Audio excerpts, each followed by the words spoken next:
Well, hello there. This is Bob Decker, tarot card reader and certified clinical hypnotist. And today's date is the 19th of July, 2009. Boy, the summer's going pretty quick. Well, as usual, I've drawn 3 tarot cards, and I'm going to go ahead and talk about them. Now, all of these cards this week are sword cards. So let's talk a little bit about the suit of swords. Swords get attributed to the element of air.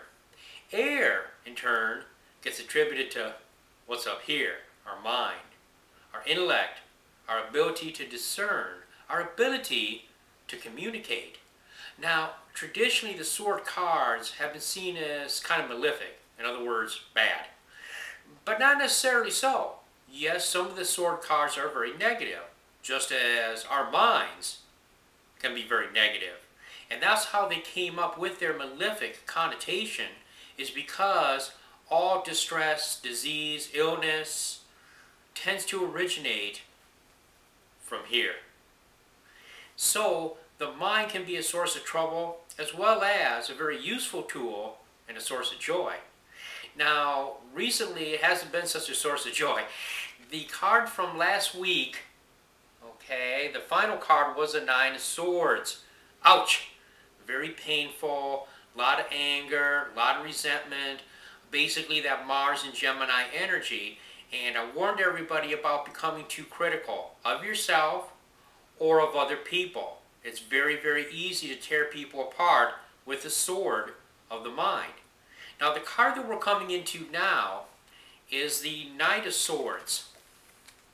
Now, this generally in readings represents a fellow who's very clever, very forceful, very, very intelligent man that tends to have something of a dry sense of humor.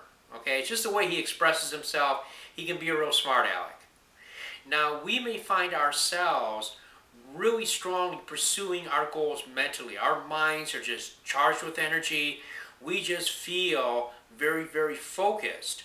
But what we want to avoid is running over the rights, the feelings, the energy of other people. It's very, very easy to do that, especially if we get very narrowly focused on our goals. So we do want to always try to follow our heart as well as what we have going on up here.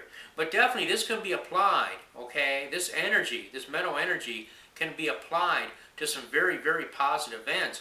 The Page of Swords, which is coming up in the near future, is sort of similar to our Knight. This is a female energy that's very capable, very efficient, a little bit ruthless.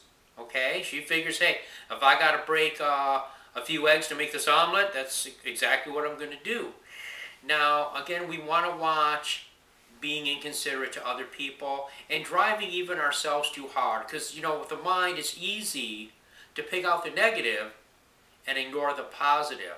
So the counterbalance to this sort of energy is grounding. It's not running just mental. It's making sure we're taking concrete steps towards exactly what we want to do. The energies of the earth, the energies of grounding are going to help us deal with this mental energy. So make sure you spend time outdoors. Make sure, I know it's hot out there, okay, especially if you're in South Florida, but at least spend some time with nature, spend some time relaxing, making sure that you have that calm space from which you can grow. All right, friends, we're going to make this a short one this week. I do love you very, very much, and I appreciate your support in watching my videos. And until we meet again, many, many blessings.